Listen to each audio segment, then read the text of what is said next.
신종 사기 수법 총정리 5천만 원은 돌려받을 수 있고 이슈료를 매달 100만 원씩 지원해준대요. 너무 혹하잖아요. 적어도 이 영상을 보시는 분들은 절대 당하지 않은 걸로.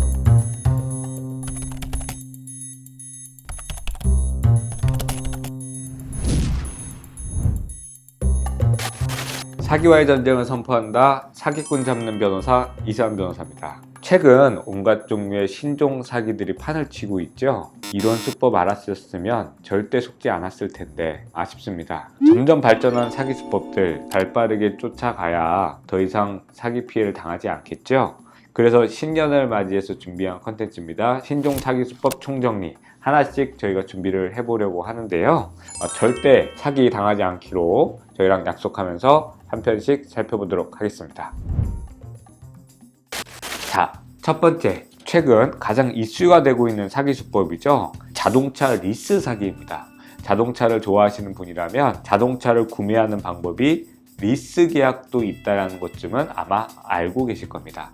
그럼 리스 계약이란 도대체 뭐냐? 원래 자동차 판매하는 업체가 있을 거잖아요. 예를 들면 벤츠라는 회사가 있다라고 할게요. 그럼 그 벤츠 회사에서 구매자가 직접 자동차를 구매할 수도 있어요. 이게 가장 빠른 방법이고 가장 간편한 절차겠죠. 그런데 경우에 따라서는 법인에서 차량을 운행하려고 하거나 이 차량의 금액을 일시금으로 지급하기 어려울 때 캐피탈사를 이용하는 경우가 있습니다. 이 경우에는 소유자는 캐피탈사가 되는 것이고 그 캐피탈사가 이 차량을 사용자에게 빌려주는 셈이 돼요. 5년 동안 차량의 리스료를 낸다라고 하면 5년 후에는 이 차량을 반납할지 완전히 소유권을 우리한테로 넘겨올지를 결정하게 됩니다. 결국에는 차량의 이용자와 소유자가 다르게 되는 특징이 있는데요. 이러한 리스 계약이 굉장히 좀 복잡해 보일 수 있죠. 그러다 보니까 신종 사기 수법이 등장을 해요. 제가 아까 말씀드렸던 것처럼 이 자동차 회사와 이용자 간의 직접적인 거래 관계가 아니라 캐피탈사가 중간에 들어간단 말이에요. 그런데 여기에 하나가 더 끼는 거예요. 이게 뭐냐면 오토리스 사기 업체들이 낍니다. 근데 이 업체들이 뭐라고 주장하냐면 이용자에게 보증금만 내면 우리가 월 리스료를 지원해 주겠다. 그리고 나중에 이 보증금은 다시 반환해 줄 것이다. 이렇게 얘기를 하는 거예요. 예를 들어 볼게요. 1억짜리 외제차를 구매하는데 너무 비싸잖아요. 그래서 월 리스료가 예를 들면 200만 원이라고 가정했을 때 와 너무 비싼데 어떻게 내지? 라고 하는데 이 업체가 갑자기 이렇게 영업을 하는 거예요. 5천만 원의 보증금을 미리 납부하면 200만 원의 자동차 이용료 중에 100만 원을 우리 회사에서 매달 지급해 줄 거다. 이렇게 얘기를 하는 거예요. 되게 혹할 만한 제안 아닙니까? 5천만 원은 보증금인데 나중에 돌려받을 수 있고 근데 리스료를 매달 100만 원씩 지원해 준대요. 너무 혹하잖아요. 그런데 만약에 그 지원금이 계속 지원이 됐으면 큰 문제가 안 생겼겠죠. 몇 달은 지원을 해줍니다. 몇 달은 운영이 되다가 갑자기 어느 순간부터 지원금이 뚝 끊겨요. 근데 문제는 그거예요. 지원금이 끊긴 것에 문제가 있는 게 아니에요. 제일 중요한 건 뭐예요? 5천만 원 보증금을 냈잖아요. 이건 보증금이었죠. 나중에 환불해 준다고 했었죠. 근데 그 보증금을 환불해주지 못하는 문제가 생기는 거예요. 자, 이용자 입장에서는 굉장한 이 착각을 하게 하는 거예요. 매달 100만 원씩 5년이라고 치면 6천만 원의 지원금을 받아요. 그러면 한번 잘 생각해 보세요. 이 회사는 어떻게 지원금을 줄 수 있을까요? 이상하지 않아요? 물론 이 실제 오토리스 계약에서는 전부 환불해 준다고 하진 않아요. 80%, 90% 환불해 준다고 하는 계약이 다수인 걸로 알고 있습니다만 대부분의 금액을 환불해 준대요. 이상하잖아요. 애초에 이런 계약 자체가 현실성이 상당히 떨어지는 계약일 가능성이 높은 거예요. 초반에 이루어진 분들은 지원금도 받고 보증금도 돌려받았던 분도 있습니다. 어떻게 그럴 수 있었을까요? 처음에 10명인 계약자가 소문이 나니까 20명이 되고 30명이 되고 100명이 돼요. 그러면 새로운 계약자 점점 늘어나잖아요. 그럼 보증금이 점점 쌓이겠죠. 새로 들어오는 사람들의 보증금으로 기존 사람들의 보증금을 메꾸는 거예요. 이걸 뭐라고 하냐? 돌려막기다. 이렇게 얘기를 하는데요. 결국에는 새로운 피해자들로부터 받아낸 보증금을 기존 사람들한테 돌려막기 형식으로 계속해서 반환을 해주다 보니까 최초에 계약을 하신 분들은 보증금도 돌려받고 지원금도 받을 수 있었던 거죠. 그런데 이게 최근에 문제가 되고 이슈가 되니까 사람들이 갑자기 뭔가 이상한 것 같아. 저 계약 해지할래요. 또는 더 이상 신규 고객들이 유치가 되지 않아요.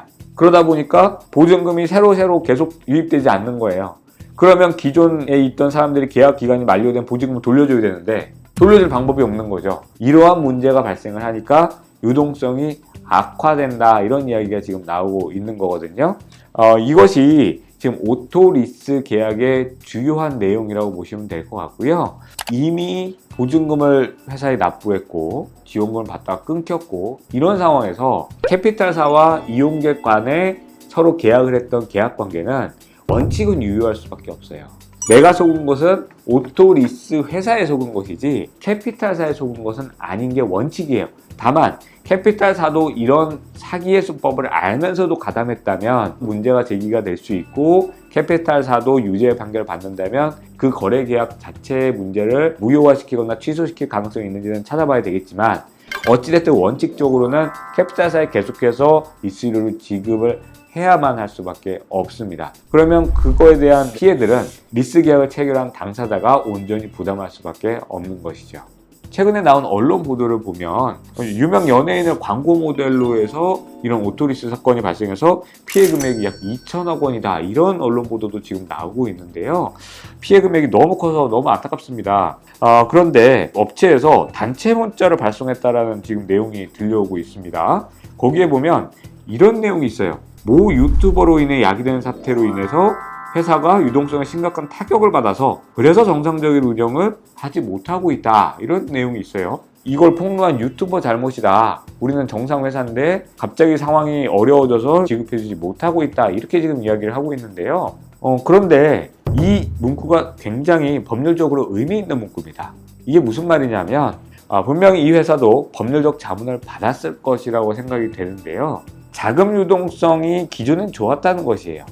그러니까 이것이 사기죄의 유죄로 판단되기 위해서는 계약을 할 당시부터 자신들이 이행할 의사와 능력이 없었어야, 그래야 사기죄 유죄가 된단 말이에요. 그런데 이분들이 하는 말을 보세요. 원래는 유동성이 좋은 상황이었는데 모 유튜버로 인해서 갑자기 발생한 상황 때문에 변제를 못한 거다, 이렇게 변명을 하고 있죠. 그러니까 우리는 사기죄가 성립하지 않는다라고 미리 준비를 하고 있는 것이다, 이렇게 보실 수도 있을 것 같아요. 근데 그러면서도 이렇게 얘기를 해요. 즉각적인 회사 정상화나 피해 변제가 불가능하다는 현실을 받아들일 수밖에 없게 되었다. 그러니까 변제는 못 해준다, 이런 표현들을 사용하고 있는 것이 너무나 안타깝습니다. 그런데 과연 이 업체들이 리스료를 정상적으로 지급할 능력, 그리고 보증금을 반환할 능력이 있었느냐, 저는 상당한 의심이 듭니다. 그래서 이러한 사안에서 많은 피해를 받았다라고 한다면 지금 할 수 있는 건 크게 두 가지가 있겠죠. 형사고소를 할 수 있는 방법과 민사소송을 통한 압류를 할 수 있는 방법이 있습니다. 그래서 기존 계약 내용대로 이행되지 않는다라고 한다면 형사고소를 통해서 사기죄로 밝혀내서 이 대표 또는 이 회사를 압박할 수 있는 방법이 하나가 있고요. 만약에 이 회사가 지금 경제적인 자금 운영이 원활하게 운영되고 있는 회사라고 한다면 민사소송과 압류를 통해서 계좌를 묻고 회사에 있는 유체동산을 압류하는 여러 가지 방법들이 있거든요. 그럼 형사고소와 민사 중에 무엇이 더 적합하느냐는 법적인 검토를 충분히 거친 다음에 진행을 하시는 것이 좋을 것 같고요. 또 하나는 내가 이런 사기 사건의 피해자라는 것이 입증되는 것이 너무나 중요할 수가 있습니다.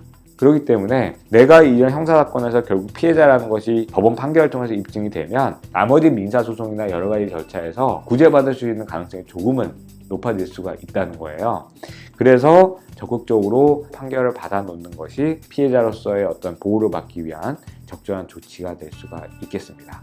혹시라도 너무 싸거나 이게 어떻게 운영이 되지? 뭔가 이상하다라고 생각되는 그런 계약들은 한 번쯤은 의심해 볼 필요가 있을 것 같습니다.